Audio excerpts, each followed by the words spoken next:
आणि यानंतर शेतकऱ्यांसाठी एक महत्त्वाची बातमी समोर येते। आता शेतकऱ्यांकडे जेवढी शेतजमीन असेल तेवढंच खत मिळणार आहे। अगदी खरं आहे। राज्याचा कृषी खात्यानं हा निर्णय घेतल्याची माहिती कृषी आयुक्तांनी साम टीव्हीला दिली आहे। राज्यात खतांचा तुटवडा असल्याची चर्चा आहे। तसंच खतांच्या कंपन्या लिंकिंगच्या माध्यमातून शेतकऱ्यांची सर्रास लूट करतायत। यावर कारवाई करण्याचं सोडून कृषी खात्यानं खतांच्या रेशनिंगचा निर्णय घेतल्यानं शेतकऱ्यांमध्ये आता नाराजी पसरली आहे। खतांचा काळा बाजार रोखण्यासाठी विभागानं राज्यभरात 6000 दुकानांची तपासणी केली आणि त्यातल्या 400 परवाने रद्दही केलेत।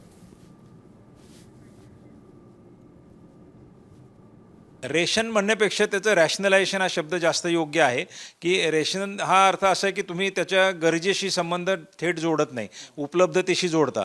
परंतु रॅशनलायझेशन हा शब्द असा की तुम्हाला जितकी गरज आहे तितकं ते देणे, म्हणजे जेवढी जर तुम्हाला 5 गोण्यांची गरज आहे तर तुम्हाला 5 गोण्या मिळतील अशा पद्धतीचं ते राहील। म्हणजे ॲग्रीस्टॅकशी संबंध जोडून गरजेप्रमाणे पुरवठा असं सूत्रावरती ती व्यवस्था काम करेल।